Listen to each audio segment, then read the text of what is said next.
الحمد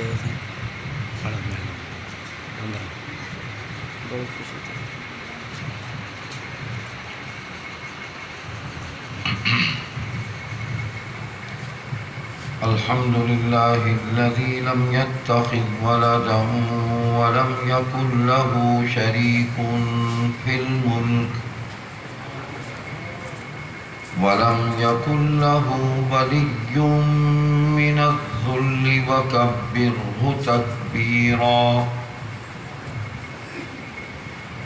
سبحانه وتعالى عما يقولون علوا كبيرا وأشهد أن لا إله إلا الله وحده لا شريك له الذي أرسل محمدا نبيا ورسولا وشاهدا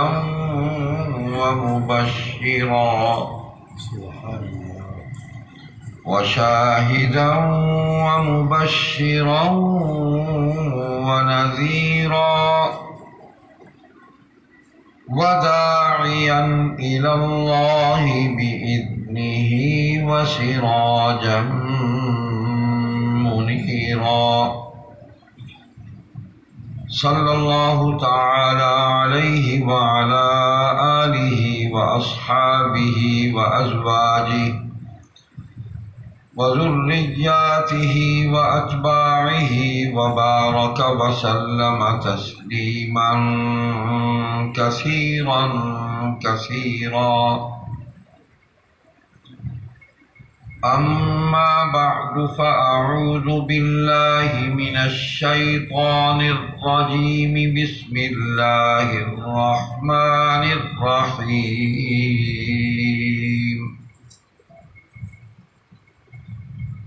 لا يستوي منكم من أنفق من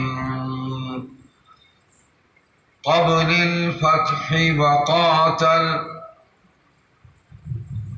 لا يستوي منكم من أنفق من قبل الفتح وقاتل أولئك أعظم درجة من الذين أنفقوا من بعد وقاتلوا وكلا وعد الله الحسنى قال النبي صلى الله عليه وسلم أصحابي كالنجوم وبأيهم اقتديتم اهتديتم صدق الله مولانا العظيم وصدق رسوله النبي الصادق الوعد الأمين. تمام حضرات ایک مرتبہ درود پاک پڑھ لیں. اللهم صل على محمد وعلى آل محمد كما صليت على إبراهيم وعلى آل إبراهيم إنك حميد مجيد. اللهم بارك على محمد وعلى آل محمد كما باركت على إبراهيم وعلى آل إبراهيم إنك حميد مجيد.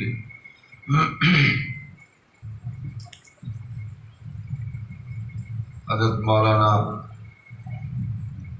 قاری ابو بکر نقشبندی صاحب دعوت برکاتہم، میرے بزرگوں، بھائیوں، عزیزوں، بہنوں، بیٹیوں،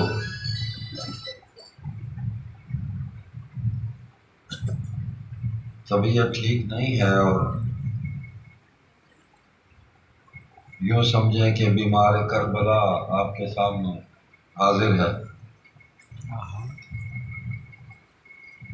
موضوع سدا بہار ہے. لیکن ہم نے رسوم اور رواج کے تحت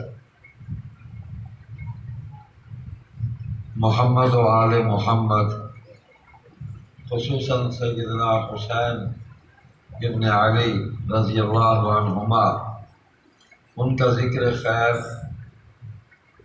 ان کی سیرت، ان کے اخلاق اور ان کا کردار، ان کی جرأت اور بہادری، ان کا ایثار، ان کا زہد، ان کا تقوی، ان کی شب زندہ داری، ان کی سخاوت، ان کی شفقت، ان صفات کو ہم نے محرم کے 10 دنوں میں محصور کر دیا ہے،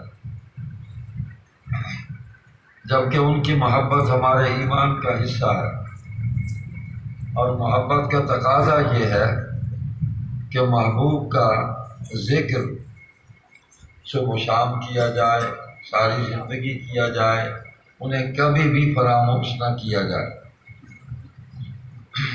درود پاک پڑھا ہے نا آپ نے، تمہارا آل محمد، تو ہر درود میں حضور صلی اللہ علیہ وسلم کی آل اولاد اور آپ کی ذریت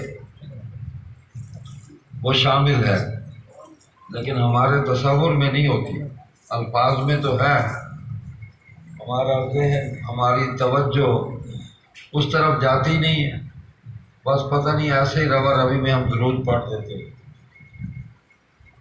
تو اللہ سے ہم درخواست کرتے ہیں، ہر نماز میں درخواست کرتے ہیں، صبح و شام درود پاک پڑھتے ہیں کہ یا اللہ رحمتیں نازل فرماؤ اپنے محبوب کریم محمد الرسول اللہ صلی اللہ علیہ وسلم کی ذات اقدس پر اور آپ کی آل اولاد پر اور آپ کے صحابہ پر۔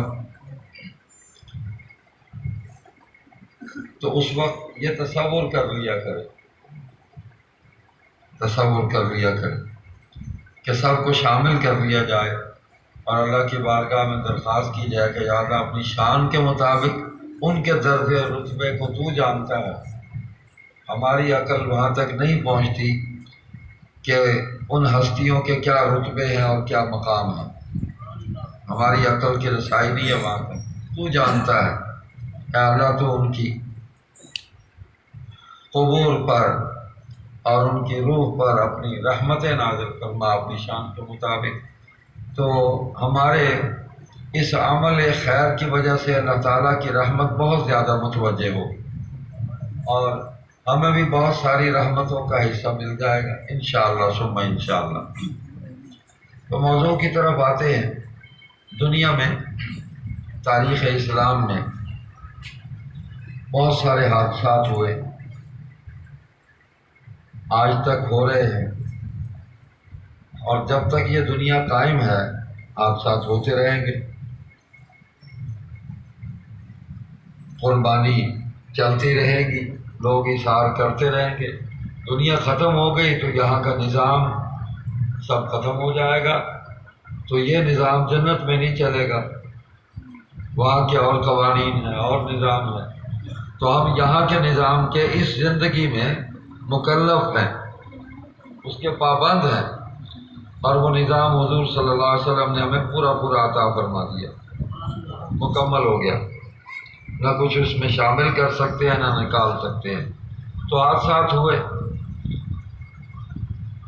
صرف سیدنا حسین ہی شہید نہیں ہوئے، وہ پیدا بھی نہیں ہوئے تھے، تو اسلام کے پہلے شہید تھے ام المومنین سیدہ خدیجہ رضی اللہ تعالی عنہا کے ایک فرزند تھے جو پہلے خامن تھے، ابی حالہ، پہلے خامن کا نام تھا ابی حالہ، ان سے تھے، اور اس فرزند اسلام کا نام تھا حضرت حارث بن ابی حالہ۔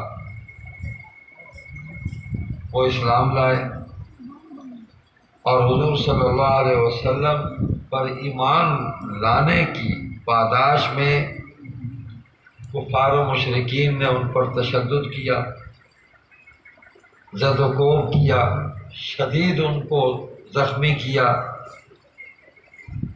جس کے نتیجے میں وہ شہید ہو گئے، اور وہ اسلام کے پہلے شہید ہیں، اسلام کے پہلے شہید ہیں، حارث بن ابی حالہ، پچھلا پہلے خامن کی اولاد، حضور صلی اللہ علیہ وسلم کے وہ حقیقی بیٹے نہیں ہیں لیکن بیٹے تو ہیں، اور ہم سب نبی کے بیٹے ہیں، نبی پوری امت کا روحانی باپ ہوتا ہے، اور وہ تو خاندان میں سے تھے۔ اللہ اکبر۔ تو اسلام کے پہلے شہید کا نام پتہ ہی نہیں ہے کسی کو، نام ہی کوئی نہیں لیتا اس بیچارے کا۔ وہ اتنا مشکل وقت تھا جو نبی پر آ پڑا کہ حضور صلی اللہ علیہ وسلم کو صحن کعبہ میں کفار و مشرکین نے گھیرا، آپ پر تشدد کیا، جو شدت پسند تھے، دہشت گرد تھے، انہوں نے آپ کے گلے میں چادر ڈال کے گلا گھونٹ کے قتل کرنے کی کوشش کی، اور ابو بکر صدیق رضی اللہ تعالیٰ عنہ سب سے پہلے دوڑے ہوئے آئے، جیسے اسلام سب سے پہلے قبول کیا مردوں میں، نبی کی نصرت اور نبی کی حفاظت کے لیے، نبی کی مدد کے لیے بھی سب سے پہلے وہی دوڑ کر آئے۔ تو انہوں نے کہا اتقتلون رجلا ان یقول ربی اللہ، کیا آپ اس اللہ کے بندے کو اس لیے قتل کرنا چاہتے ہیں، یعنی حضور صلی اللہ علیہ وسلم کو؟ تو یہ کہتے ہیں کہ اللہ ہمارا رب ہے، اس کے سوا کوئی رب نہیں، ہمارا یہی جرم ہے۔ تو انہوں نے حضور کو چھوڑا اور ابو بکر کو پکڑ لیا، اتنا مارا، اتنا مارا، منہ پر تھپڑ مارے، جوتے مارے۔ ہاں، یہ قربانی ہے۔ ہم میں جتنے بیٹھے ہوئے ہیں نا، ہم نے اسلام کی خاطر نہ کوئی تھپڑ کھایا ہے، نہ ہمیں کوئی جوتے پڑے ہیں اسلام کی خاطر، اور ہم بنے پھرتے ہیں اسلام کے مجاہدین، اور پتہ نہیں کیا کیا بنے پھرتے ہیں ہم۔ یہ مشکل ترین وقت تھا۔ حضرت ابو بکر بے ہوش ہو گئے، خاندان کے لوگ اٹھا کے برادری والے گھر لے گئے۔ ہوش آیا تو اماں نے پوچھا بیٹا کیا حال ہے، ام الخیر نے۔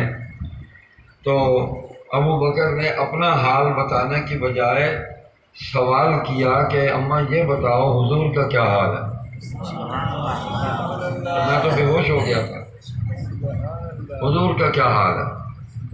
وہ ابھی تک وہ اس مخمصے میں تھے کہ یہ عجیب بات ہے۔ کہنے لگی کہ میں تجھ سے تیرا حال پوچھ رہی ہوں، تجھے حضور کی پڑی ہوئی ہے؟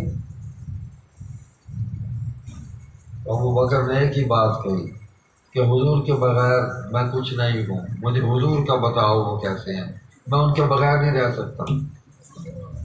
جیسے مچھلی پانی سے باہر نکال دو تو تڑپتی ہے اور جان دے دیتی ہے، ابو بکر کو نبی سے جدا کر دو، ابو بکر زندہ نہیں رہ سکتا۔ اللہ اکبر۔ تڑپتا ہے ابو بکر نبی کی یاد میں۔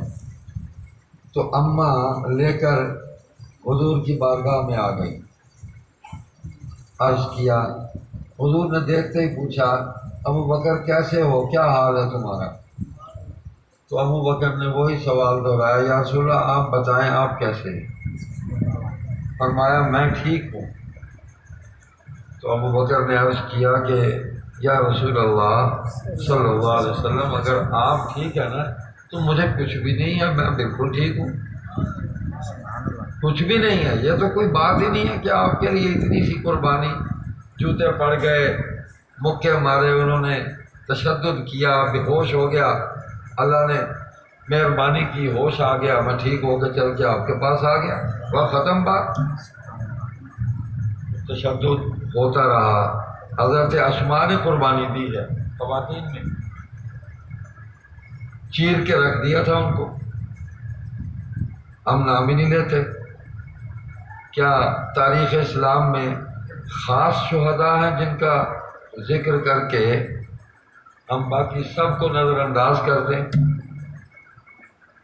یہ مشکل وقت تھا، حضور کو کعبے میں داخل نہیں ہونے دے رہے، حضور کبھی ابو بکر کے گھر جاتے ہیں، کبھی دار ارقم میں جاتے ہیں، مشکل ترین وقت ہے، اللہ کا نام نہیں لے سکتے آپ اللہ کے گھر میں کھڑے ہو کے، مار پڑے گی، قتل ہونے کا خطرہ اور اندیشہ ہے۔ تو سیدہ اسماء رضی اللہ تعالی عنہ جان کی قربانی دے دی، شہید ہو، لیکن حضور صلی اللہ علیہ وسلم کے کلمے سے ایک سیکنڈ کے لیے بھی، ایک لمحے کے لیے بھی اپنے آپ کو جدا نہیں ہونے دیا۔ جان دے دوں گی لیکن نبی کے کلمے کو نہیں چھوڑوں گی، چیر دیا ہوں۔ اللہ اکبر۔ امت میں کون ہے جس کے ساتھ یہ ہوا ہو؟ مجھے بتا دو۔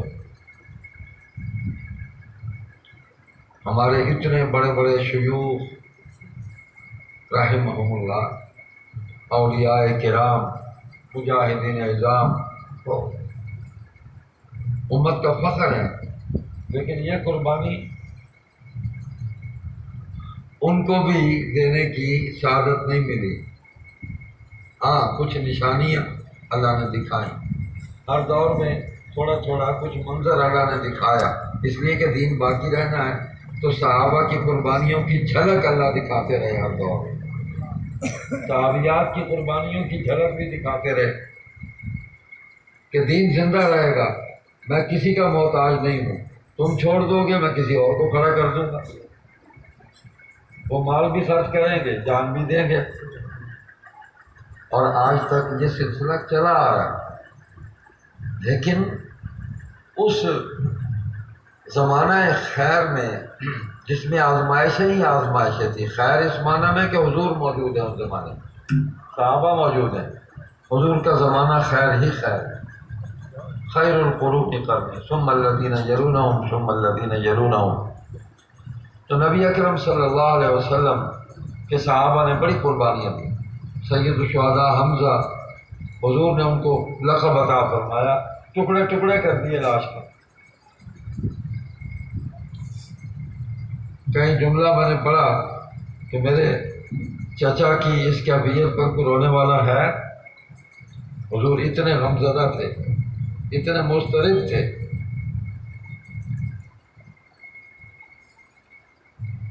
مسلح کر دیا، پوری لاش کا مسلح کر دیا،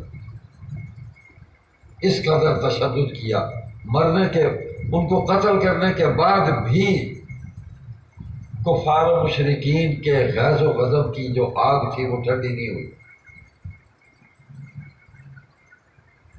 حضور نے ان کو فرمایا سید الشہداء حمزہ، حضور نے جس جس کو جو فرمایا وہ ہمارا ایمان ہے۔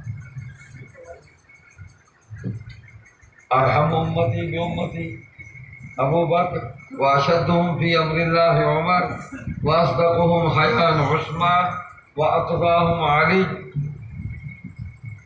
اور حضرت حسن کے بارے میں فرمایا ان ابنی ھذا سید، یہ میرا بیٹا سردار ہے۔ دونوں حضرت حسین کے متعلق فرمایا، دونوں کے متعلق الحسن والحسین سیدہ شباب اہل الجنہ، یہ جنت کے نوجوانوں کے سردار ہیں۔ وہ نوجوانی میں اس دنیا سے نہیں گئے، لیکن جنت میں سب جوان ہوں گے، سب جوان ہوں گے۔ تو جو اس دنیا میں اپنے شباب میں اللہ کی بارگاہ میں حاضر ہوں گے ان کے سردار ہوں گے۔ سیدۃ النساء اہل الجنت فاطمہ، سیدہ فاطمہ کے بارے میں فرمایا کہ یہ جنت کی جو خواتین ہیں ان میں میری بیٹی فاطمہ ان کی سردار ہوگی۔ ان عورتوں کو اپنی بیٹی سیدہ زینب کے متعلق فرمایا یہ افضل بناتی مصیبت تھی، افضل بناتی، یہ میری بیٹیوں میں سب سے افضل ہے، جس نے میرے لیے مصیبتیں جھیلی۔ ان کو تیر لگا، مکہ سے ہجرت کر کے حضور علیہ السلام مدینہ میں تھے، وہ وہاں تشریف لے جا رہی تھی، دیکھیں حضور نے کتنی تکلیف اٹھائی، بیٹی مکے میں ہے، حضور مدینے میں چلے گئے، اونٹ سے گرایا، گری، زخمی ہوئی، اللہ اکبر، بہت بہت تکلیف دہ واقعہ ہے، بیان کرتے ہوئے بھی تکلیف ہوتی ہے۔ حضور فرماتے تھے میری اس بیٹی نے میرے لیے بہت تکلیف اٹھائی ہے، اور یہ میری بیٹیوں میں سب سے افضل ہے۔ حضور کی بیٹی سیدہ رقیہ، ان کی تدفین ہو رہی تھی تو حضور بدر سے واپس تشریف لائے، حضور جہاد میں تھے، وہ بیمار تھی، حضرت عثمان کو فرمایا ان کی تیمارداری کرو، خدمت کرو، میری بیٹی ہے، تمہاری بیوی ہے، تمہیں بدر کے شریک ہونے والے مجاہدین کے برابر ثواب ملے گا، غنیمت میں حصہ بھی ملے گا۔ اور نبی کا انصاف یہ ہے، حضور نے یہ فیصلہ صرف اپنے لیے نہیں کیا کہ میری بیٹی ہے، کل کو کوئی نبی کی انگلی پہ، نبی کے کردار پہ انگلی رکھ دے کہ اپنی بیٹی کے لیے عثمان کو یہ رعایت دے دی۔ 8 صحابہ اور بھی ہیں، کسی کا والد بیمار، کسی کی والدہ بیمار، کسی کی بیوی، کسی کی بیٹی، کسی کی بہن، کوئی نہ کوئی ایسا مسئلہ پریشانی کا، حضور نے ان سب کو فرمایا کہ تم ان کی خدمت کرو، ان بیماروں کی، تمہیں بھی ویسے ہی ثواب ملے گا جیسے بدر والوں کو ملے گا، تم شریک ہو۔ یہ نبی کا کوئی عمل ایسا نہیں کہ جس پر کسی بھی زمانے میں کوئی اعتراض کر سکے، اور نبی کا کوئی لفظ ایسا نہیں، کوئی جملہ ایسا نہیں جو حقیقت کے خلاف ہو، اور نبی کو اس لفظ کو کہنے کے بعد کسی دوسرے موقع پہ اس لفظ کو واپس لینا پڑا ہو کہ میں معافی چاہتا ہوں، آئی ایم سوری۔ یہ تو ہم ہیں جو ہر قدم پہ ہم سے غلطیاں ہوتی ہیں، صبح و شام ہوتی ہیں، مجھ سے بھی ہوتی ہیں، میں کتنا ہی بڑا آدمی کیوں نہ بن جاؤں، غلطیاں مجھ سے بھی ہوں، اور میں معذرت بھی کروں گا جہاں مجھ سے غلطی ہوگی، جس کے ساتھ میری غلطی منسوب ہوگی میں اس سے معذرت کروں گا کہ بھائی مجھے معاف کر دو، میں معافی چاہتا ہوں، غلطی ہو گئی، اس سے میں آ گیا۔ لیکن نبی نے کبھی کوئی نہ ایسا عمل کیا، نہ ایسا کوئی لفظ بولا کہ اس سے پیچھے ہٹنا پڑا ہو۔ یہ شان نبوت کی ہے، صرف نبوت کی شان ہے، اس لیے کہ نبی صلی اللہ علیہ وسلم قیامت تک تمام زمانوں کے لیے حجت ہے۔ آپ کے وجود کے ساتھ ہی تو دین وابستہ ہے، آپ پر ایمان لائے ہیں تو ہم مسلمان ہیں، تو آپ کی شخصیت، آپ کے اعمال، آپ کے کردار، آپ کے اخلاق، آپ کے الفاظ، آپ کے رویے، آپ کا ہر عمل اور ہر لفظ جو ہے وہ دین ہے، اس کو کیسے ہم چھوڑ سکتے ہیں؟ تو جس کو جو کہا صحیح کہا۔ ابی بن کعب کو کہا کہ یہ بہترین قرآن پڑھنے والا ہے، صحابہ میں اور بھی قرآن پڑھنے والے، لیکن وہ بہترین قرآن پڑھنے والے تھے، اللہ اکبر۔ تو یہ صفات ہیں جو حضور صلی اللہ علیہ وسلم کے نورانی وجود سے صحابہ میں منتقل ہوئی، اور یہ اللہ کے نظام میں طے تھا، پھر صحابہ کی پوری جماعت کو امت کے لیے نمونہ بنا کے کھڑا کر دیا گیا۔ ان سے غلطیاں بھی ہوئیں جیسے ہم سے ہو رہی ہیں، لیکن ان کی غلطیاں اللہ نے معاف کر دی، اعلان کر دیا، ہمیں پتہ نہیں ہے کہ ہماری معافی قبول ہوئی ہے یا نہیں ہوئی۔ صحابہ کو اللہ نے بتا دیا تھا کہ جو آیت کریمہ میں نے شروع میں پڑھی کہ وہ لوگ جو ایمان لائے مکہ فتح ہونے سے پہلے، انہوں نے مال خرچ کیا اور کفار کے خلاف جہاد کیا، وَأَنفَقَ مِن قَبْلِ الْفَتْحِ وَقَاتَلَ، ان کا درجہ اونچا ہے کن سے؟ اولئک اعظم درجۃ من الذین انفقوا من بعد وقاتلوا، جنہوں نے مکہ فتح ہونے کے بعد اسلام قبول کیا، مال خرچ کیا اور اللہ کے راستے میں جہاد و جہاد کیا، نبی کی معیت میں یا نبی کے حکم سے۔ پہلوں کا درجہ ان سے اونچا ہے، لیکن آیت کا تیسرا حصہ اللہ پاک نے معاملہ ختم کر دیا، وَكُلًّا وَعَدَ اللَّهُ الْحُسْنَىٰ، پہلے والوں سے بھی بعد والوں سے بھی وعدہ ہے کہ آخرت میں ان کے ساتھ حسن معاملہ ہے۔ پھر اور مقامات ہیں رضی اللہ عنہم ورضوا عنہ،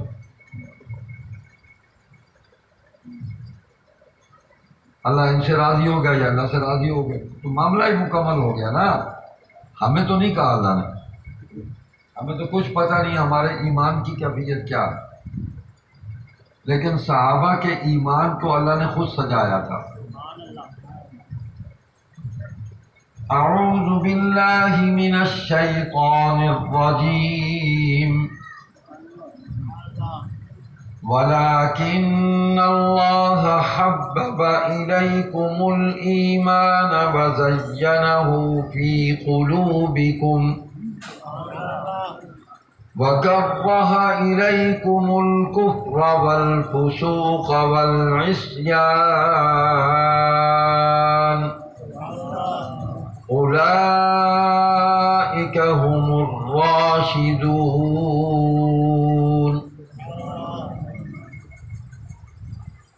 کہ ان کے دلوں میں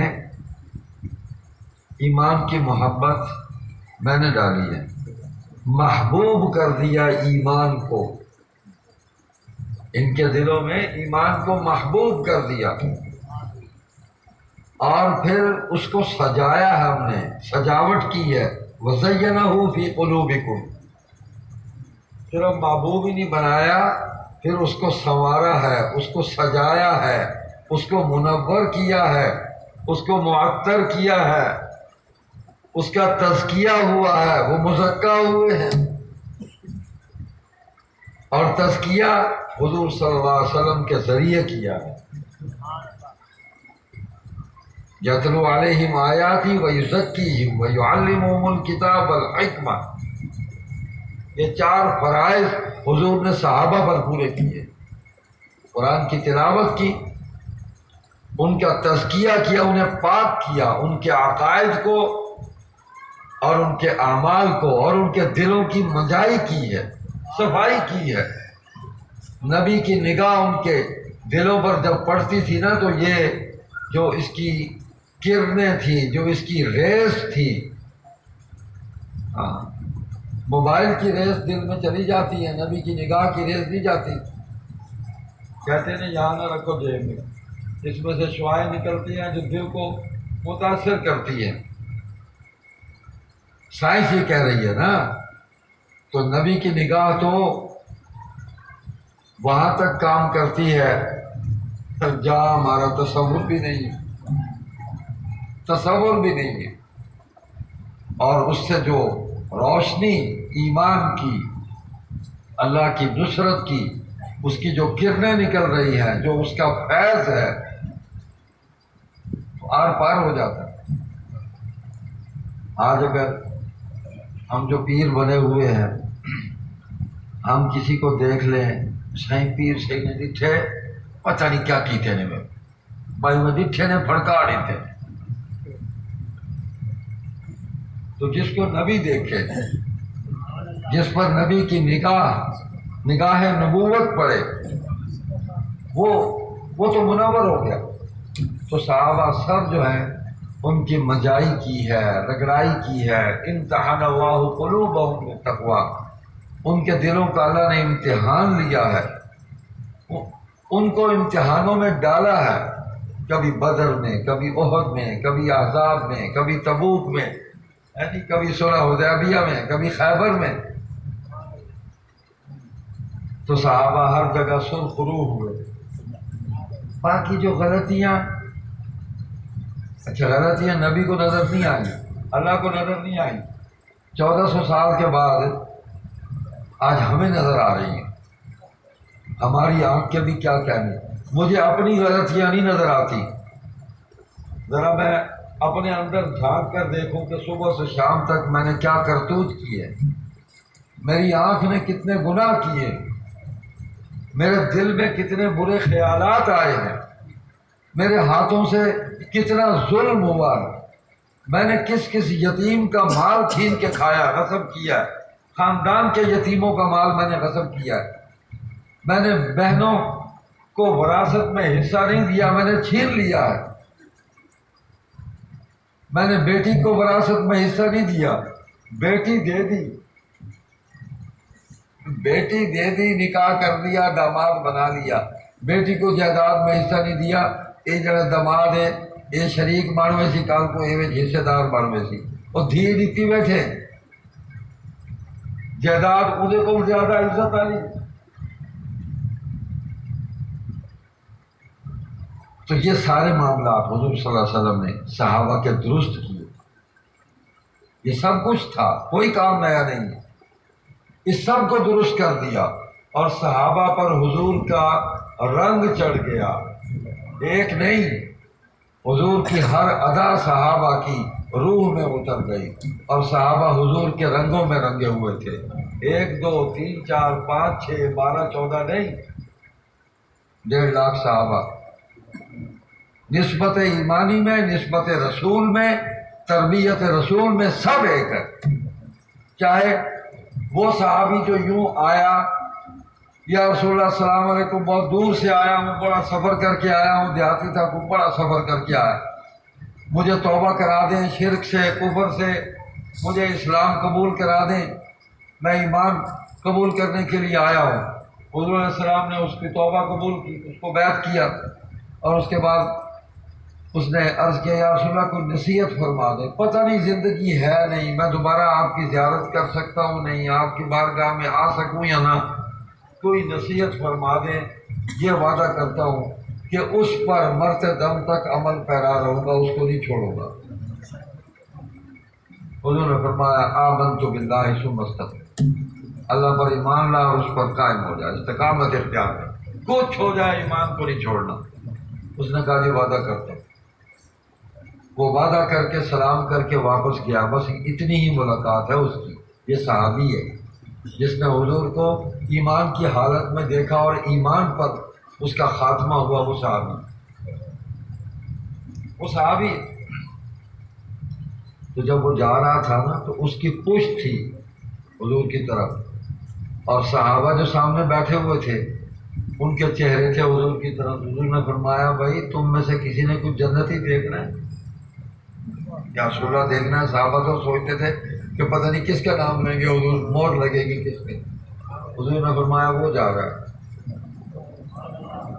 اللہ نے بتا دیا، وہی آ گئی، یہ نبی کا نظام ہے، اس کو پتہ بھی نہیں ہے جانے والے کو کہ میرے جنتی ہونے کا عرش سے اعلان ہو گیا ہے، اس کو نہیں پتہ، اور حضور اپنے صحابہ کو باقی کو بتلا رہے ہیں کہ وہ جا رہا ہے، یہ جنتی ہے، اس لیے کہ جس خلوص سے اس نے عہد کیا اور اس پر قائم رہنے کا عزم کیا وہ اللہ جانتا، اس کی جو دل کے اندر جو وَلَٰكِن يَنَالُهُ التَّقْوَىٰ مِنكُمْ، جو اس کے اندر دل کے ادب تھا، جو خلوص تھا، جو اللہ اور اللہ کے نبی کی محبت تھی، وہ اللہ ہی جانتے تھے۔ اللہ نے اپنے محبوب کو بتایا کہ یہ بڑا پکا محبت کرنے والا ہے، وفادار ہے، یہ مرتے دم تک اس عہد کو قائم رکھے گا، میں اس کے جنتی ہونے کا اعلان کرتا ہوں۔ حضور نے اعلان فرما دیا، تو حضور نے 10 مبشرہ کا بھی اعلان فرمایا۔ اب اس کا مطلب یہ نہیں کہ 10 کا اعلان فرمایا، ابو بکر فی الجنہ، عمر فی الجنہ، عثمان فی الجنہ، علی فی الجنہ، طلحہ فی الجنہ، زبیر فی الجنہ، سعد فی الجنہ، زید فی الجنہ، عبد الرحمن بن عوف فی الجنہ۔ اس کا مطلب اب یہ ہے کہ باقی جو ہیں وہ جنت میں نہیں جائیں گے، نہیں بھائی، اور صحابہ سے بھی کہا، یہ جو زیادہ قریب تھے نا ان کا نام لے لے کے بتا دیا، تو سب کے بارے میں تو اللہ نے اعلان کر دیا، قرآن میں اعلان آ گیا، ختم ہو گئی بات، وَكُلٌّ وَعَدَ اللَّهُ الْحُسْنَىٰ، بات ختم ہو گئی۔ جو درجات ہیں، درجات کی تقسیم ہمارے ذمہ نہیں ہے کہ ہم اپنے ہاتھوں سے لکھی ہوئی تاریخ کو پڑھ کے صحابہ کے مقام کا تعین کرنے بیٹھ جائیں، اپنی غلطیاں چھوڑ کر صحابہ کی غلطیوں کو جو اللہ نے معاف کر دی ہیں، اعلان کر دیا کہ معاف ہو گئی ہیں، ہم اس کو شمار کرتے پھر رہے۔ دیکھیں نا، جو غلطیاں اللہ نے معاف کر دی، بھائی زنا ہوا معاف ہو گیا، حج جاری ہوئی چوری ہوئی، ہاتھ کاٹا گیا، حد جاری ہو گئی، شراب پی، سزا ملی، سزا ملی، حد جاری ہو گئی، غلطی معاف ہو گئی، جہاد میں جانے میں کوتاہی ہو گئی، بیٹھے رہے، نہیں گئے، احساس ہوا کہ ہم سے غلطی ہو گئی، ہمیں فوراً جانا چاہیے تھا، نکلنا چاہیے تھا، اپنے آپ کو ستون سے باندھ لیا۔ حضور آئے، نے کہا جب تک اللہ تعالیٰ توبہ کا اعلان نہیں فرمائیں گے ہم مجرم ہم کھڑے ہیں۔ یہ تھا ریاست مدینہ کا نظام کہ غلطی ہوئی تو خود پیش ہو گئے کہ ہم سے غلطی ہو گئی، ہمیں سزا دے یا اللہ ہمیں معاف کرے۔ اللہ نے آیات نازل فرما دی، معافی ہو گئی، لیکن وہ کھڑے تھے بندھے ہوئے، بھوک سے پیاس سے، کہنے لگے کہ حضور خود کھولیں گے تو ہم اپنے آپ کو آزاد کریں گے، ہم خود اپنے آپ کو نہیں کھولتے، جب حضور کھولیں گے تو اس کا مطلب ہے معافی کی تصدیق ہوگی۔ یہ صحابہ ہے۔ میں نے یہ اتنی گفتگو اس لیے کی کہ آپ کے ذہنوں کے اندر، آپ کے دلوں کے اندر سب سے پہلی بات یہ راسخ ہونی چاہیے کہ حضور صلی اللہ علیہ وسلم کے تمام صحابہ جو ہیں وہ امت کے لیے قابل احترام ہیں۔ کسی ایک کے بارے میں بھی ہماری زبان سے کوئی برا لفظ نہیں نکلنا چاہیے، ہمارے ذہن میں کوئی برا خیال نہیں آنا چاہیے، ہمارے دل میں ان کے لیے کوئی نفرت اور بغض نہیں پیدا ہونا چاہیے۔ کیوں کہ حضور نے ان سے محبت کی، انہوں نے حضور سے محبت کی، اللہ نے ان کے دلوں میں ایمان کو سجایا اور ایمان محبوب بنا دیا اور جنت کا اعلان کر دیا، درجات بھی طے ہو گئے۔ اب آتا ہوں میں کہ دو حادثات جو بہت زیادہ مشہور ہوئے اور حادثے بھی بہت بڑے تاریخ اسلام میں، ایک سیدنا عثمان ذو النورین رضی اللہ تعالیٰ عنہ کی شہادت اور دوسری سیدنا حسین رضی اللہ تعالیٰ عنہ آپ کے خاندان کی شہادت۔ خوفناک واقعات ہیں۔ اگر تو صحابہ کا مقام دل میں آپ کے ٹھیک ہو گیا نا، نہیں ہو تو الحمدللہ، جتنے ہم بیٹھے ہیں کسی کے دل میں صحابہ کے لیے بغض نہیں ہے، اب محبت ہی محبت ہے، پہلے بھی تھی، اب بھی ہے اور آئندہ بھی رہے گی انشاءاللہ۔ اب اس شہادت عثمان کو جب ہم سمجھنے لگیں گے تو ظاہر بات ہے تاریخ پڑھیں گے تو تاریخ میں الٹی سیدھی روایات بھی آئیں گی، اس کا کوئی ثبوت بھی نہیں ہوگا، اس میں جھوٹ بھی ہوگا، اس میں سچ بھی ہوگا، ساری کیفیتیں ہیں۔ تو صحابہ کا مقام دل میں اگر ٹھیک ہوگا نا کہ قرآن نے صحابہ کو یہ کہا ہے، حضور علیہ السلام نے صحابہ کو یہ فرمایا، تو لہذا تاریخ کی بات قرآن اور حدیث سے ٹکرا رہی ہے، اسے چھوڑ دو، یہ کسی کا ذاتی خیال ہے، یہ ذاتی خیال ہے جو قرآن اور حدیث سے ٹکرا رہا ہے، اس کو چھوڑ دو اور اس اصل حقیقت کو تلاش کرو جو قرآن اور حدیث کی روشنی میں تمہیں ملے گی۔ جب اس روشنی میں چلو گے نا تو حقیقت تک پہنچ جاؤ گے، اصل جو ہے وہ تمہارے ہاتھ آئے گی پھر۔ اور اگر شروع میں ہی حضرت عثمان سے نفرت اور دشمنی دل میں بٹھا لی تو پھر مطلب اسی آگ کی طرف ہی جاؤ گے، وہ گندگی نظر آئے گی، پھر قرآن کی روشنی ساتھ چھوڑ دے گی، آپ گندگی نظر آئے گی کہ تاریخ میں یہ الزامات ہیں ان کی ذات پہ کیا کربا پروری کی ہے، خاندان کو انہوں نے نوازا ہے، بیت المال میں نعوذ باللہ اسراف کیا انہوں نے، ٹھیک ہے نا۔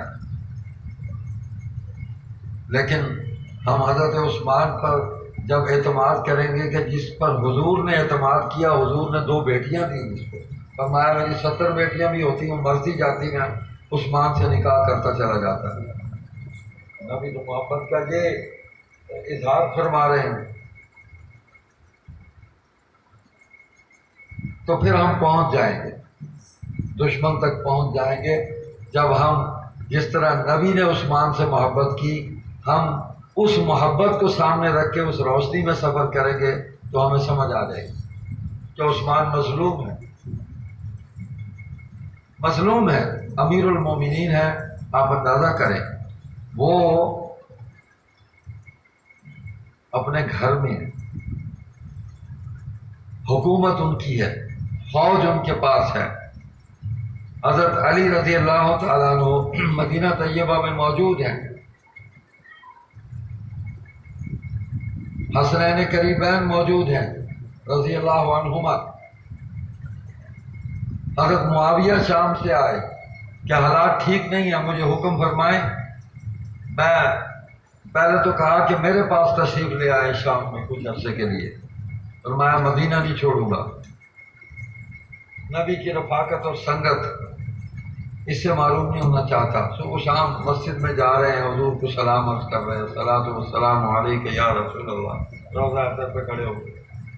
اس نعمت سے میں معلوم نہیں ہونا چاہتا۔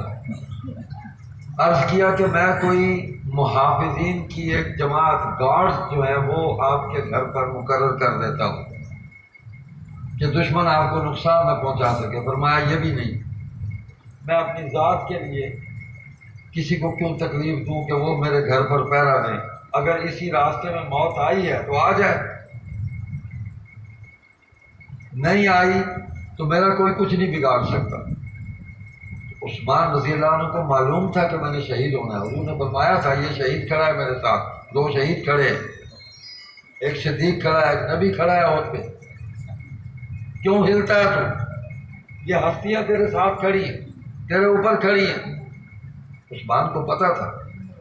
کئی دفعہ حضرت عثمان کے 2-3 واقعات ہیں کہ وہ جا رہے تھے تو صحابہ سے فرمایا وہ شہید جا رہا ہے، شہید جا رہا ہے، تو وہ شہید تھے، ان کو پتہ تھا میں نے ہونا ہے، اس رتبے میں پہنچنا ہے، لیکن مدینہ نہیں چھوڑوں گا۔ گھر میں گھس کے 40 دن محاصرہ کیا، 17 دن کھانا پینا ان کا بند کیا، ان کو کھانا نہیں پہنچنے دیا۔ حضرت معاویہ کی ہمشیرہ ابو سفیان رضی اللہ تعالیٰ عنہ، ان کی بیٹی حضور صلی اللہ علیہ وسلم کی بیوی سیدہ ام حبیبہ رملہ رضی اللہ تعالیٰ عنہ، رشتہ داری تھی نا، خاندان تھا، وہ کھانا لے کے خچر پہ سوار ہو کے، آج تو ہم گاڑیوں میں بیٹھ کے آ جا رہے ہیں نا، دیکھیں جو ام المومنین ہے جو خچر پہ سوار ہو کے آئی، تو اس وقت یہی سواری تھی۔ آج مجھے بٹھا دو کہ شاہ صاحب نے کیا کیتے ہوئے بیٹا تو بلا کے کہنا ہے، تو آپ کو شرم نہیں آتی؟ تو مجھے آج بھی میں بیٹھا، مجھے بیٹھنا پڑ جائے تو مجھے کوئی پریشانی نہیں ہوتی۔ بڑی سواری کی ہے میں نے، گدھے پر، گدھی پر، اونٹ پر، کئی برس سواری کی ہے الحمدللہ، مجھے ایسا ماحول میسر آ گیا، لیکن میری عزت کو کوئی فرق نہیں پڑا کہ کئی بار مولوی کو بلا دے کو بل واپسی دے وال بلوتے ہی نال سن سو۔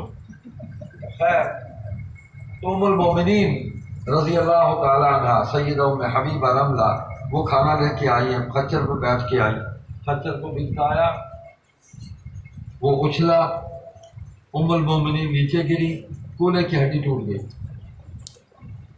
حسنین کریمین کو حضرت علی رضی اللہ تعالیٰ عنہ نے پہرے دار بنا کے دروازے پہ کھڑا کیا، یہ محبت ہے ان کی۔ اشداء علی الکفار رحماء بینہم، کفار کے لیے شدید اور سخت ہیں، آپس میں بڑی محبت رکھنے والے۔ تو صحابہ کے بارے میں اللہ تو یہ فرما رہے ہیں، تاریخ اگر یہ کہتی ہے کہ وہ آپس میں بغض رکھتے تھے تو میں تاریخ کی بات ماننے سے انکار کرتا ہوں۔ میں اللہ کی بات مانتا ہوں، میں حضور صلی اللہ علیہ وسلم کی حدیث کو مانتا ہوں، میں صحابہ کے عمل کو مانتا ہوں۔ وہ بھائی لڑائی بھی ہو گئی آپس میں، اس لڑائی کے اندر بھی ایک دوسرے کے شخصی احترام کو انہوں نے ترک نہیں کیا، جو جس کا مقام تھا اس کو تسلیم کیا۔ حضرت معاویہ کی جنگ ہو گئی انتظامی مسئلے پہ، دین پہ نہیں، اور گواہی حضرت علی کی ہے، انہوں نے فرمایا وہ حق پر ہے، اس لیے کہ حجت اس کے پاس ہے، وہ قصاص عثمان کا مطالبہ کر رہا ہے معاویہ۔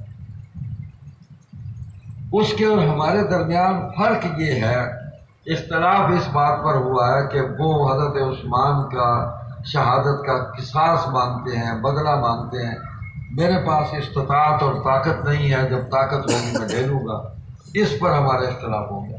لیکن حضرت معاویہ نے اس جنگ کے دوران بھی فرمایا کہ علی مجھ سے بہت افضل، جو نسبت ان کو حضور سے ہے مجھ تو نہیں ہے، وہ حضور کے داماد ہیں، حضور کی پیاری بیٹی ان کی بیوی ہے، حضور کے چچا زاد بھائی ہیں، شجرہ ان کا بالکل متصل ہے، جو شجرہ حضور کا وہی ان کا ہے۔ اگرچہ حضرت ابوبکر کا، حضرت عمر کا، حضرت عثمان کا، حضرت معاویہ کا، سب کا شجرہ جو ہے وہ کسی کا 5ویں پشت میں، کسی کا 6 میں، یہی 5ویں 6 پشت میں جا کے عبد مناف پہ سارے اکٹھے ہو جاتے ہیں سب قریش کے قبیلے ہیں، شاخیں۔ تو سب سے اونچا جو شجرہ ہے وہ ہاشم کا ہے، بنو ہاشم کہ اس لیے کہ بنو ہاشم کی اولاد میں حضور صلی اللہ علیہ وسلم کو اللہ تعالیٰ نے پیدا فرمایا، یہ سب سے اونچا شجرہ ہے، تو سارے مل جاتے ہیں جا کے۔ اللہ اکبر۔ تو بھائی یہ تاریخ کو میں چھوڑ دوں گا، میں قرآن حدیث اور اجماع امت اس کو پکڑ لوں گا، حضور کی سنت کو مضبوطی سے پکڑ لوں گا، اس لیے کہ حضور اپنا ترکہ یہی چھوڑ کے گئے۔ حضور کا ترکہ جو ہے وہ تاریخ نہیں ہے، حضور کا ترکہ جو ہے وہ کیا ہے؟ ترکت فیکم امرین لن تضلوا ما تمسکتم بہما کتاب اللہ و سنت نبی۔ تمہارے درمیان 2 چیزیں ترکے کے طور میں چھوڑ کے جا رہا ہوں، میرا ترکہ ہے یہ پیچھے، میری وراثت ہے۔ 2 امر ہیں، 2 چیزیں ہیں، ان کو مضبوطی سے پکڑ لو، کبھی گمراہ نہیں ہو۔ وہ کیا ہے؟ کتاب اللہ اور نبی کی سنت۔ ایک جگہ وعطرتی کے الفاظ بھی آئے، میری اولاد، میرا خاندان، ایک روایت میں یہ بھی ہے۔ تو ہم حضور کی آل اولاد سے جڑے ہوئے ہیں۔ کوئی مسلمان، میں تو نہیں سمجھتا کہ مسلمان بھی ہو اور اس کے دل میں آل نبی سے، خاندان نبی سے بغض اور نفرت ہو۔ میری سمجھ میں تو نہیں آتا کہ وہ مسلمان بھی ہے اور یہ غلاظت بھی ساتھ اٹھائے پھر رہا ہے۔ کیسے؟ اس کا دل صاف ہی نہیں ہوا۔ تو حضور صلی اللہ علیہ وسلم نے اولاد سے محبت بھی کر کے دکھا دی، بیٹیوں کے رشتے بھی کر کے دکھا دیے، اپنے داماد بھی لوگوں کے سامنے پیش کر دیے،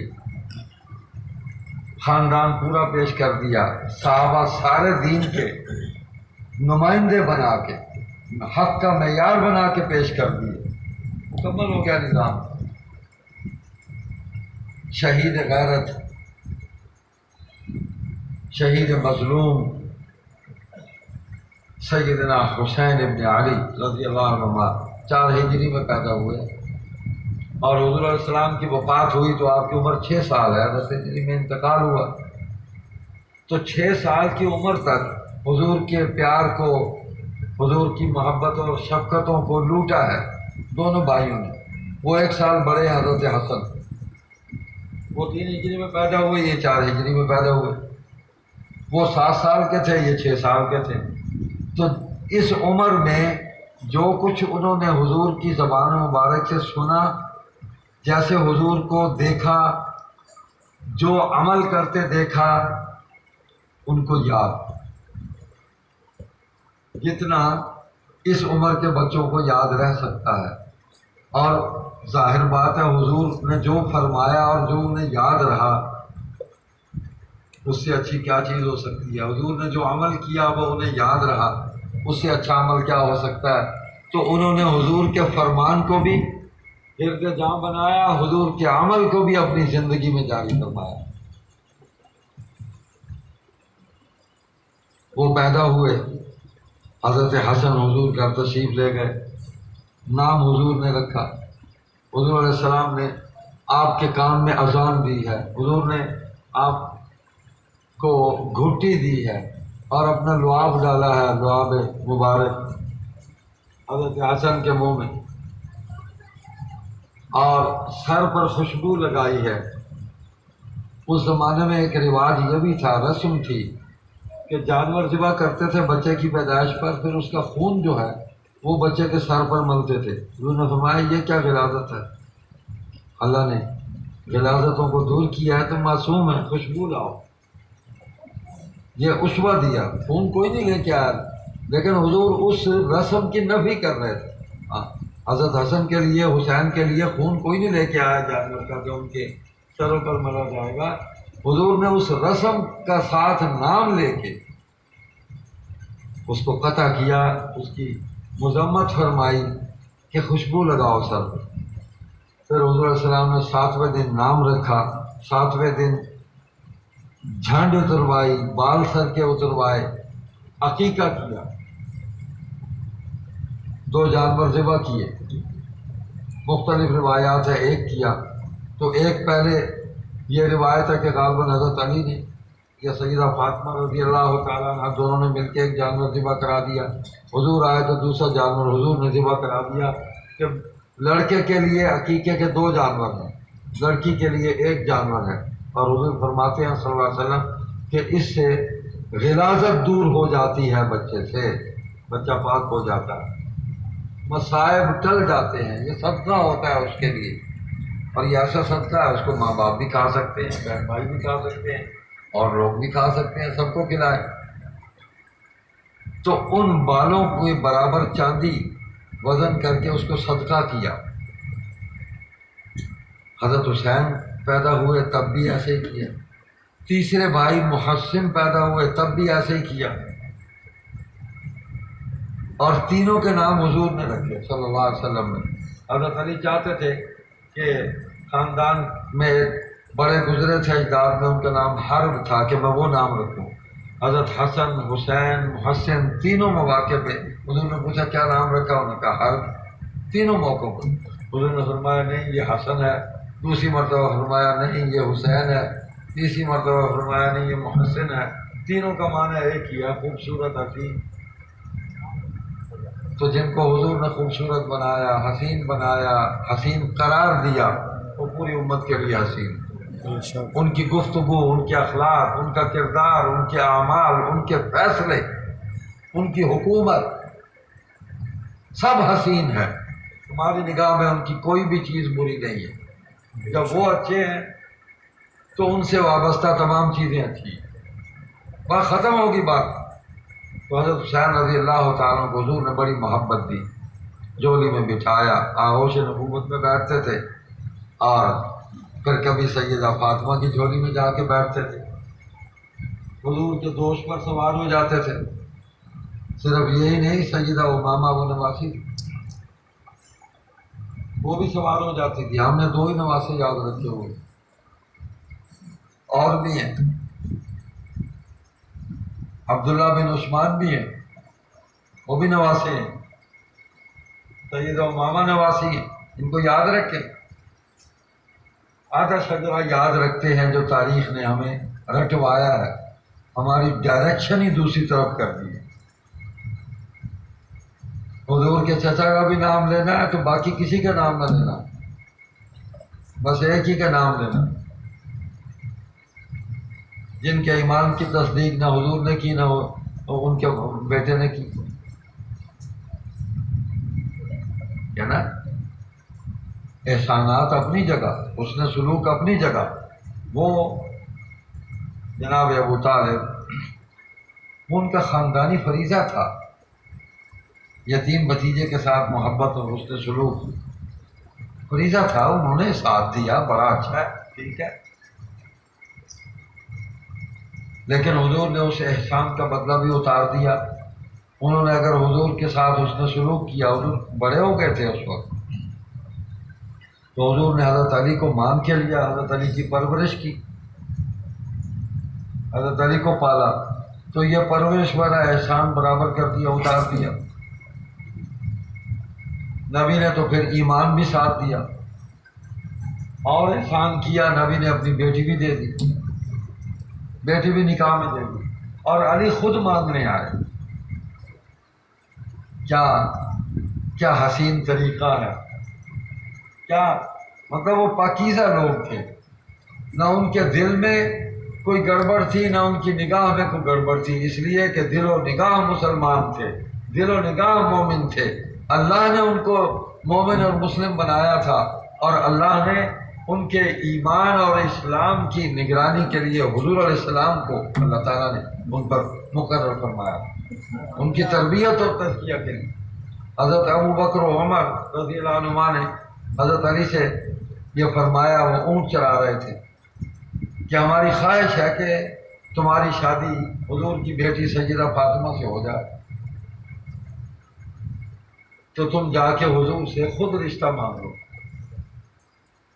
حضرت علی کے والد تو نہیں تھے نا، بہت ہو گئے تھے، خود جا کے رشتہ مانگ لو کہ اپنی بیٹی کا میرے ساتھ نکاح کر دو۔ کہنے لگے میری حالت تو دیکھو، میں سارا دن اس چراگاہ میں اونٹ چرا رہا ہوں، مٹی کے غبار سے میرا چہرہ بھی میلا، میرے کپڑے بھی میلے، ہٹا ہوا ہوں، اس حالت میں حضور کے سامنے جا کے کہوں کہ حضور اپنی بیٹی کا میرے ساتھ نکاح کر، کہا تم جاؤ۔ یہ عمر میں بڑے تھے، حضرت علی سے بڑے تھے، کافی بڑے تھے۔ حضرت ابو بکر 2.5 سال چھوٹے تھے حضور صلی اللہ علیہ وسلم سے، فوت ہوئے تو 2.5 سال پورے کر کے نبوی عمر میں اس دنیا سے گئے۔ حضرت عمر اور چھوٹے تھے، وہ بھی 63 برس میں گئے، اتنی عمر میں گئے۔ تو انہوں نے کہا آپ جائیں۔ اس سے پہلے یہ دونوں حضور سے درخواست کر کے آئے کہ آپ علی سے نکاح کر دیں۔ وہ علی کو نہیں بتایا کہ ہم کیا کیا ہے، وہ کہتے آپ کہو جا کو، کہتے ہم کہیں گے تم خود جاؤ۔ تو وہ گئے، یا رسول اللہ میں اس لیے آیا ہوں۔ تو اللہ نے مطلع فرما دیا تھا نا، وہی تو اس وقت اللہ کا جو رابطہ ہے نبی سے کبھی بھی ختم نہیں ہوتا، نبی نیند میں بھی اللہ سے رابطے میں رہتا ہے۔ حضرت عائشہ نے یہی فرمایا تھا، سو کر اٹھے تو وضو نہیں بنایا، نماز پڑھ لی۔ انہوں نے عرض کیا یا رسول اللہ آپ سو گئے تھے، آپ نے وضو نہیں بنایا، نماز پڑھی۔ فرمایا تم میں اور مجھ میں فرق یہ ہے کہ تم سوتے ہو تمہارا دل بھی سو جاتا ہے، میں سوتا ہوں میرا دل نہیں سوتا، اس لیے کہ نبی سو جائے، نبی کا دل سو جائے تو شیطان وسوسے ڈالے گا۔ کہتے ہیں نا میں رات کو سویا اور شیطان آ گیا، ٹھیک ہے نا، خیالات ہے، آپ بھی پتہ نہیں کہاں سفر کر رہا ہوتا ہے، لیکن نبی کے دل پر اللہ کا پہرا ہوتا ہے، نبی کے پورے وجود پر، جب تک نبی زندہ ہے دنیا زمین پر ہے اللہ کا پہرا ہے، اور نبی زمین کے اندر گیا تب بھی اللہ کا پہرا ہے، کوئی اس وجود کو نقصان نہیں پہنچا سکتا، ناممکن۔ تو اطلاع ہو جاتی، حضور مسکرائے، درخواست کی یا رسول اللہ آپ فاطمہ کی میرے ساتھ شادی کر دیں، میں اس لیے آیا ہوں۔ دیکھیں کتنا خوبصورت انداز ہے، وہ نہ کرتے تو کوئی رنج نہیں تھا، لیکن رشتہ مانگنا یہ کوئی بری بات نہیں ہے۔ آج ہم میں سے کوئی کسی کو جا کے کہہ دے کہ گولی مار دے، چھوٹا تھا کہ بھائی نہیں ہوتا کوئی بات نہیں، ٹھیک ہے ابھی مجھے منظور نہیں ہے، یا میں مشورہ کرتا ہوں بتاؤں گا، ٹھیک ہے کوئی بات نہیں۔ رشتے ہوتے رہتے ہیں، ٹوٹتے رہتے ہیں، نہیں ہوتے تو اس سے دشمنیاں نہیں پالنی چاہیے۔ ایسا نہ کرو رشتہ منگیا انہیں کیا نہیں دیتا، ساری بھاجی برادری ختم ہونا، یہ نبی کی سنت نہیں ہے، یہ صحابہ کا عمل نہیں۔ بھائی نہیں ہوا تو کوئی بات نہیں، کوئی بات نہیں، خاندان ہے، برادری ہے، مسلمان ہے، اپنے تعلق کو تو ٹھیک رکھو نا۔ تو حضور نے فرمایا کوئی مال شال ہے، شادی کا جو پیغام آپ نے دے دا پائے دی میرے نال پردی جڑے تھے وہ مال شال ہی ہے۔ اب دیکھیں شادی کے ساتھ مال لازم و ملزوم ہے۔ عرض کہ یا رسول اللہ میں تو فقیر آدمی ہوں، اونٹ چراتا ہوا میں آیا ہوں۔ اس وقت بنو ہاشم کے پاس مال نہیں ہوتا تھا، بس یہ توکلی لوگ تھے، اور اللہ تعالیٰ ان کو کسی بندے کا محتاج بھی نہیں کرتے. جب اللہ پہ کوئی توکل کر لیتا ہے تو پھر اللہ اس کو رسوا نہیں کرتا. ہاں منزل بڑی مشکل ہے، یہ منزل مشکل ہے، لیکن اس منزل سے گزرنا جو ہے نا، اللہ جو گزر گیا پھر اللہ اس کا ہاتھ پکڑ لیتا، اللہ اس کو تنہا نہیں چھوڑتا. تو حضرت علی سامان حرب لے کے آئے. علی کی تو کل متاع یہی تھی. علی مرد میدان تھے، بہادر تھے، شجاع تھے، مومن کامل تھے. علی کے پاس مال نہیں تھا، تلواریں تھیں، نیزے تھے، تیر تھے، بھالے تھے، خوف تھا. جو جنگی سامان ہے وہ اٹھا کے لے آئے کہ اس کو بیچتا ہوں. انہوں نے فرمایا ولیمہ نہیں کرے گا، کھانا نہیں کھلائے گا. یہ بات بھی واضح ہو گئی کہ ولیمے کا کھانا ہے، ایک ہی کھانا ہے. اچھا 50 بندہ لکھ وینے تو مطلب 150 بندہ گھن کے اگلے گھر اچھا داخل تھی نہیں خیر نہ چور پر نہ بنایا گوٹ آیا بھائی پوچھو گیڑ کو آیا پہ آدھے میں کی میں پورا کرا. کئی جاتے میں ڈٹھے اگلے بالٹی چاہ کے نا جی 4 دے گا جی بالٹی پانی پا کے بڑکا ہوئی گوشت نکلتا انہیں کہیں گے جڑا نا وہ جس پر ہی سٹو ہے کہ بال نکلا انہیں کہا ایک ایک پیپسی نہیں بوتل تھا پورا کرو ہی نہ کو. تو بھائی ولیمہ ہے اور اس کے بھی آداب ہیں. دیکھیں صحابہ کی محبت بتا رہا ہوں آپ کو، وہ سارے آپس میں محبت کرتے تھے. عثمان رضی اللہ تعالیٰ نے پوچھا علی کہاں جا رہے ہو؟ راستے میں ملے گی یہ سامان بیچنے جا رہا ہوں. کیوں؟ اس لیے کہ اچھا لاؤ مجھے بیچ دو. معاملہ کیا کتنے پیسے لوگ؟ اتنے لوگ یہ پیسے لیں، یہ مال مجھے دے. عزت نفس مجرونی کی کہ علی میرے سامنے ایسے نہ کرے، میں نہیں دیکھ سکتا کسی کو. حضور کا داماد بننے والا ہے، حضور کا چچا دار بھائی ہے، ہمارا ساتھی ہے، مومن کامل ہے، بڑی نسبتیں ہیں اس کے ساتھ. مال خرید لیا، معاملہ کر لیا باعزت طریقے سے. اس کے بعد عرض کیا کہ اب ایسے ہے کہ یہ سارا مال میری طرف سے ہدیہ قبول کروا لے. پیسے کس طرح دیے؟ مال خرید کے دیے کہ ان کے دل میں یہ بات ہی نہ آئے کہ مجھ پر کوئی احسان چڑھایا. لیکن اس کے بعد جو محبت کا اظہار کیا وہ سب کچھ واپس ہدیہ دیا ہے. ہدیہ دینا سنت ہے، ہدیہ دینا سنت ہے، ثواب ہے. صحابہ اگر سنت پہ عمل نہیں کریں گے تو کون کرے گا؟ تو حضرت علی وہ لے کے آ گئے. حضور نے ایک شرط یہ لگائی کہ مجھے اپنی بیٹی سے محبت بہت ہے فاطمہ سے، اس لیے کہ پہلی ساری بیٹیاں حضور کی زندگی میں فوت ہو گئی، تو ساری محبت جو ہے حضور کی بیٹیوں سے وہ جمع ہو کے سمٹ کے فاطمہ رضی اللہ تعالیٰ عنہ کے اوپر مرتکز ہو گئی. حضور کو وہی نظر آتی تھی اور وہ بھی حضور سے بڑی محبت کرتی. حضور اس دنیا سے گئے تو 6 مہینے کے بعد وہ بھی اس دنیا سے چلی گئی. خیر اللہ اکبر. تو وہ حضور نے مطالبہ یہ کیا حضرت علی سے کہ اب تمہارا گھر جو ہے نا وہ میرے گھر کے قریب ہونا چاہیے. گھر لو. ایک صحابی ہیں انصاری حضرت نعمان، ان کو پتہ چلا کہ حضور نے اس خواہش کا اظہار فرمایا. حضرت علی پریشان تھے، ایسے کہ تو کہنا ہوا باقی میں دار کے نام بول لینا. ان کو پتہ چلا، وہ دوڑے ہوئے آئے. انہوں نے کہا یہ میرا گھر ہے، یہ بالکل قریب ہے، یہ ہدیہ قبول فرما لو. اس نے کہا کہ میرے اس چھوٹے سے کام سے اس کی کیا حیثیت ہے؟ اللہ کے نبی راضی ہو گئے، اللہ راضی ہو گئے. اللہ کے نبی اپنی بیٹی کو اپنے قریب اس کا گھر دیکھنا چاہتے ہیں. حضور کتنے خوش ہوں گے، علی خوش ہوں گے، فاطمہ خوش ہوں گے، حضور خوش ہوں گے، اللہ خوش ہو جائے گا. میں تو کامیاب ہو گئی. اس نے مکان دے دیا، نکاح ہوا، ولیمے کی دعوت ہوئی. انصار آ گئے. انہوں نے کہا نکاح سے پہلے انہوں نے کہا جی بات سنیں، یہ جانور ہیں، یا ہم ذبح کریں گے، ہم پکائیں گے، ہم کھلائیں گے، آپ نے کچھ نہیں کرنا، آپ کی طرف سے یہ ہم.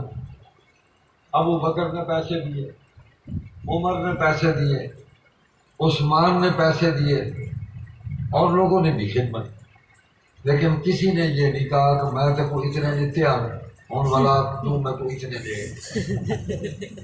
کہیں گندی ہے جی، کہیں رجسٹر ہے جی، کہیں کھاتے سے نہ انہیں لکھے نہ دستے، اتنا تو یہ ہے نا بھی وہ صحیح وہ سارے بال کی شادی تھے یہ آیا ہے، بلکہ اساں گیا سے یہ بال کی شادی تھے اساں دیتے ہیں 200 روپے، انہیں لکھیا اندر داخل ہی کیا نہیں ہوتا، گیٹ کے اتنے بیٹھے ہوں رجسٹر کے اندر 200 روپے ایسا دیتے ہیں۔ ہوں یہ سارے پتر کی شادی تے آئے انہیں دیتے ہیں 200 پورے، انہیں مکا دیتی ہے بھی ساری توڑی بھاجی برادری مک گئی برابر تھی جا معاملہ، اگو تینا اساں توڑے والے پاسے آنے ہیں تو ساڑے والے پاسے آئے یا ہی دیتے 100 روپیہ اصلوں مکا دیتی ہے، اسلام دعات ہو گئے سارے ہندوؤں دے کام ہیں جڑے ساڑے بچ رائے کی گئے یا علماء نال اولیاء اللہ نال تعلق رکھو نا تے رسمہ نکل ونجنا اون پاسے اساں ویندے کیا نہیں سے مسجد دے نیڑے نہیں وڑنا، مدرسے دے نیڑے نہیں وڑنا، کئی خانقاہ دے نیڑے نہیں وڑنا، تے رسمہ تو باقی رہ سے۔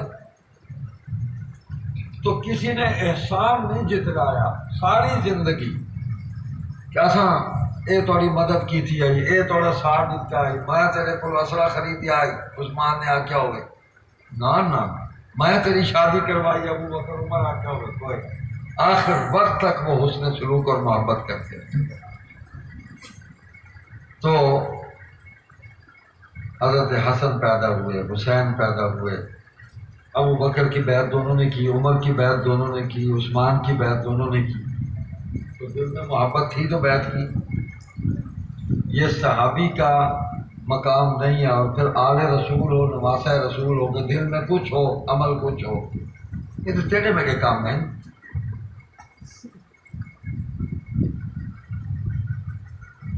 یہ میرا کام ہے۔ سارے ہونا ہی ملتان ہے جن بندہ بہت ٹھیک ہے شغل کریں گا ہی اللہ معاف کرے، بیٹھا ہی بڑا زبردست مالے جائے کہیں لنگ جا کر السلام علیکم صحیح کہ وعلیکم السلام جناب عالی، کچھ ساری یاد آئی اور ہولے ہولے یاد آئی السلام جناب عالی، اللہ تعالی لگی بندوق ڈون عالی،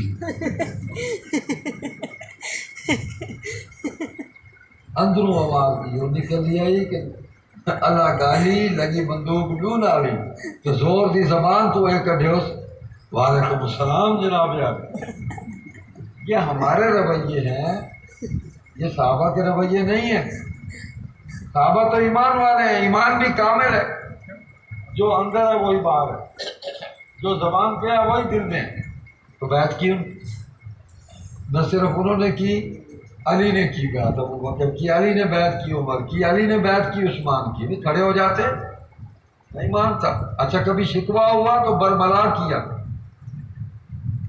یہ نہیں ہے جا کے انہوں نے ادھر ادھر باتیں کی، چغلی نہیں کی علی نے، یہ ایمان ہی نہیں ہے علی کیا نہ کسی صحابی کا وہ چغلیاں کرتا پھرے۔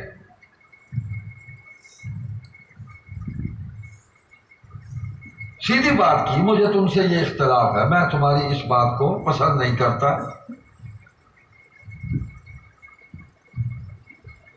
تو جناب پورے خاندان کا تعلق خلفائے راشدین حضرت عثمان تک بالکل ٹھیک رہا، حضرت علی کا، حضرت فاطمہ تو بہت پہلے فوت ہو گئی۔ آپ دیکھیں حضرت ابو بکر گھر تشریف لے گئے تھے، حضرت علی کو کہا کہ ساتھ چلو میرے، اور ان کو وہ حدیث سنائی تھی کہ نبی کی کوئی وراثت جائیداد مال نہیں ہوتا، جو فدر کا باغ ہے چھوٹا سا، یہ حضور علیہ السلام اس سے اپنی ذات کے لیے کچھ حصہ نکال لیتے تھے کچھ مال کا، باقی صدقہ فرما دیتے تھے، خاندان کے لوگوں میں بھی، اپنی ازواج مطہرات میں بھی کچھ مال تقسیم فرماتے تھے، اور یہ وہ جگہ تھی جو بغیر کسی جنگ کے حصے میں آ گئی، تو حضور نے اس کو اپنے لیے خاص کر دیا۔ تو حضرت ابو بکر نے حدیث سنائی، تو جب فاطمہ سے عرض کیا کہ آپ کی نسبت اونچی ہے، وہ حضرت ابوبکر کی بیٹیوں برابر تھی، ان کی بیٹی اماں عائشہ حضور علیہ السلام کی زوجہ مطہرہ ہے، لیکن ادب اور احترام اتنا کیا، عرض کیا کہ آپ راضی ہیں؟ فرمایا میں راضی ہوں۔ باہر آئے تو حضرت علی سے فرمایا کہ ہو سکتا ہے کہ میرے ادب کی وجہ سے، بڑے ہونے کی وجہ سے انہوں نے مروت میں کہہ دیا ہو کہ میں راضی ہوں، تم شوہر ہو، جا کے تم پوچھو، تم سے زیادہ کوئی قریب نہیں ہے فاطمہ کے، جا کے پوچھو پھر جاؤ کہ مجھ پہ راضی ہیں۔ ان کو تو اتنی فکر تھی کہ نبی کی بیٹی کے دل میں ہمارے لیے کوئی غصہ، کوئی ناراضی رہ گئی تو ہمارا کیا انجام ہوگا۔ یہ وہ ہے جس کو نبی نے اپنے مصلے پہ کھڑا کیا۔ تو حضرت علی پوچھ کیا، فرمایا میں راضی ہوں۔ تب انہیں اطمینان ہوا۔ ہم نے تاریخ پڑھنی شروع کی، انہوں نے کہا ظلم کیا۔ ہم نے تاریخ پڑھنی شروع کی، انہوں نے کہا عمر نے ظلم کیا، دروازہ توڑ دیا، آگ لگا دی۔ یہ تاریخ کی باتیں ہیں، تاریخ میں سب کوڑا کرکٹ سارا جمع کیا ہوا ہے۔ یہ تو اب ہماری سوچ ہے کہ اس ڈھیر سے ہم نے کیا نکالنا ہے۔ ایسا بھی ہے کہ لوگ اچھی چیزیں بھی باہر پھینک دیتے ہیں، ضروری کے ساتھ دیتے ہیں لوگ۔ ایک ٹیم آتی ہے وہ کاغذ اٹھا کے لے جاتی ہے، دوسری آتی ہے وہ بوتلیں اٹھا کے لے جاتی ہے، تیسری آتی ہے وہ شیشہ اٹھا کے لے جاتی ہے۔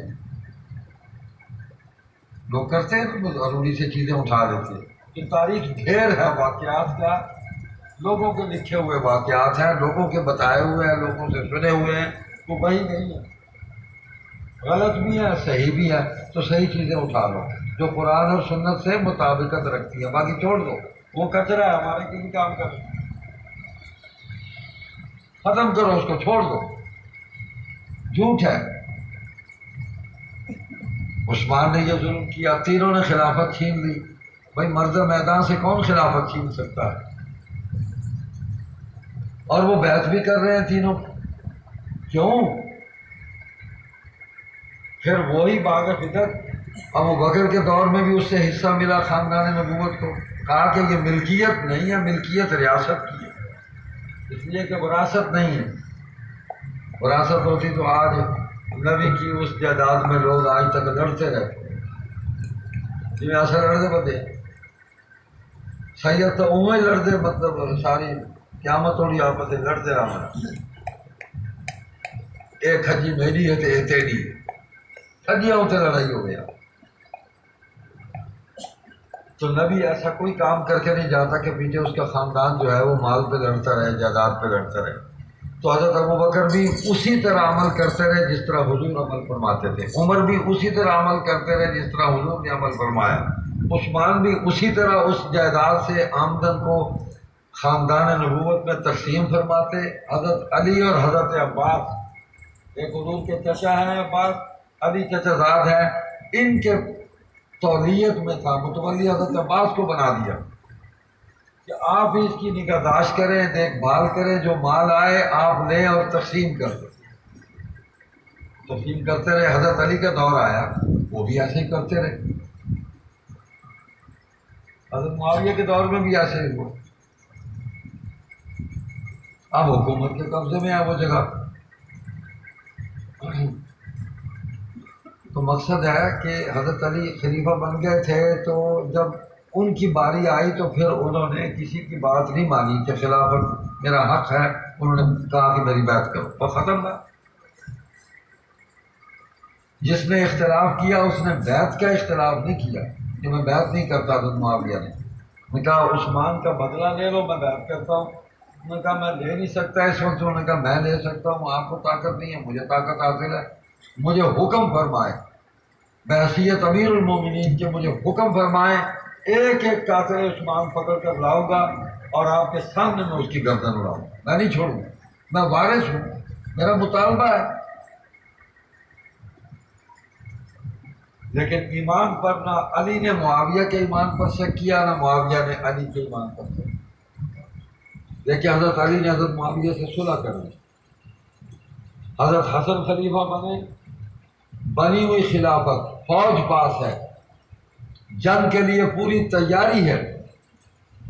وہ ساری فوج لے کے سب کچھ چھوڑ چھاڑ کے اسلحہ چھوڑ کے انہوں نے حضرت معاویہ کی بیعت کر دی. کیوں؟ جو خدشہ حضرت علی کو تھا وہ ان کے ساتھ ہوا. ان کو کوفہ بلا کے شہید کیا، مدینہ چھڑوایا. حضرت عثمان کو شہید کیا، علی کے نام سے خط لکھے جعلی، عثمان کے نام سے جعلی خط لکھے، جعلی موریں لگائیں. جو کام آج ہو رہا ہے یہ اس وقت بھی یہود و نصارہ یہ کرتے رہے. سارا کوئی نیا کام نہیں ہے. جتنے برے کام ہیں سب پرانے ہیں، جتنے اچھے کام ہیں وہ بھی پرانے ہیں، بلکہ وہ اس سے بھی زیادہ پرانے ہیں اچھے کام. ان کو لڑانے کی کوشش کی، علی اور عثمان نہیں لڑے. عثمان شہید ہو گئے. 4 آدمی گھر سے جنازہ لے کے آئے اور ان کا جنازہ بھی حضرت علی رضی اللہ تعالیٰ نے بلایا. 2-3 صحابہ کو کہا حد ہو گئی ہے، ہمارے ہوتے ہوئے ہم اپنے بھائی کا جنازہ بھی نہ پڑھ سکتے. کیا ظلم ہوا. 17 آدمی تھے اور وہ سیدہ نائلہ آپ کی جو زوجہ مکرمہ تھی حضرت عثمان کی، ان کی انگلیاں کاٹ دی گئی. ظالموں نے قتل بھی کیا، منہ پہ تھپڑ بھی مارے، پھر اوپر چڑھ کے لاش کے انہوں نے پسلیاں توڑی، پھر گھر کا سارا سامان لوٹ لیا اور نائلہ کی انگلیاں بھی کٹی ہوئی اٹھا کے لے گئے، گھر کا صفایا کر دیا. یہ ڈکیت بھی تھے، یہ قاتل بھی تھے، ظالم اور سفاک ظالم تھے. اور بقی شریف میں رات کی تاریکی میں چند آدمیوں نے جنازہ پڑھا اور تدفین ہوئی. دفن بھی نہیں ہونے دیتے تھے. عثمان نے تو وہ احسان بھی نہیں دیا کسی کا کہ جس جگہ ان کی قبر مبارک ہے یہ بھی ان کی ذاتی ملکیت تھی. یہ جگہ جو بقیع میں شامل کی گئی وہ اپنی ذاتی جگہ میں دفن ہوئے.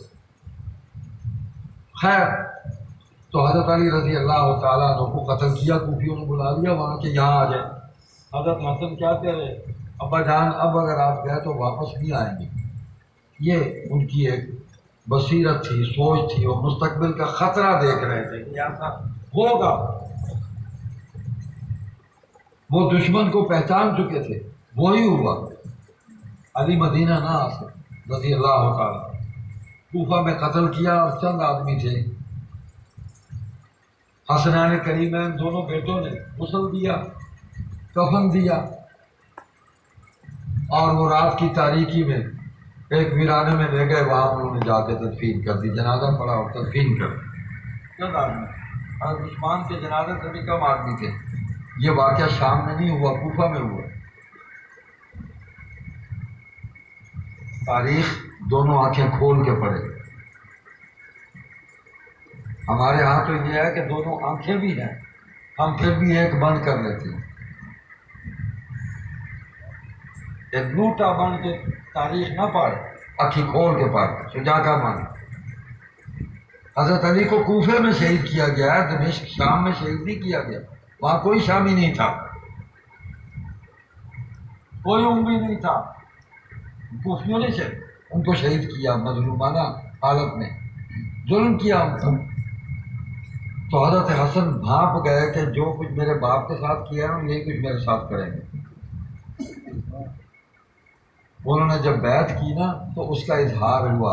حضرت حسن کے نیچے سے آ کے حضرت علی کے ساتھیوں نے،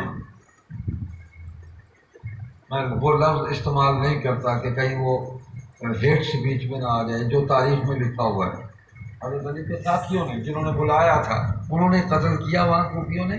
اور پھر حضرت حسن کے نیچے سے مسلح کھینچا اور کہا کہ یا مذل المومنین.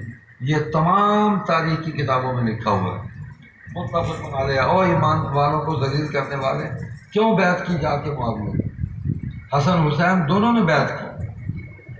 ان کو پتہ تھا کہ اور یہ کہا کہ اگر تم نے ان کی اطاعت کی تو ہم تمہیں بھی عثمان کی طرح. حضرت علی سے کہا کہ ہماری بیعت اگر تم نہیں لیتے تو تمہیں عثمان سے ملا دیں. زبردستی بیعت کی.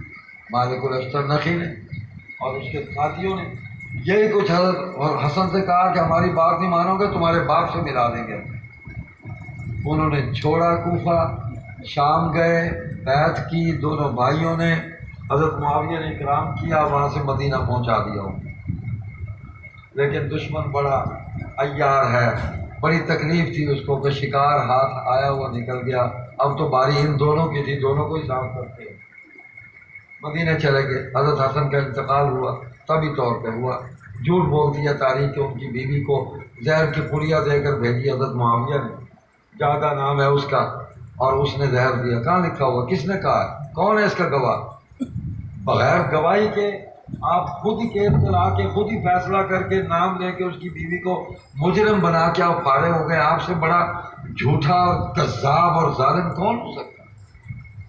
اور حسن کی بیوی پہ الزام لگا رہے ہیں، حسن مجتبیٰ رضی اللہ عنہ ان کی بیوی پہ۔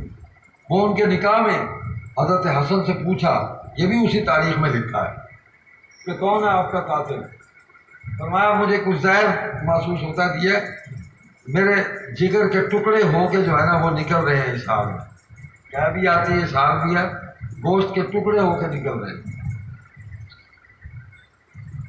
پوچھا کیا آپ بتائیں کون ہے جس نے آپ کو؟ کہا میں نہیں جانتا۔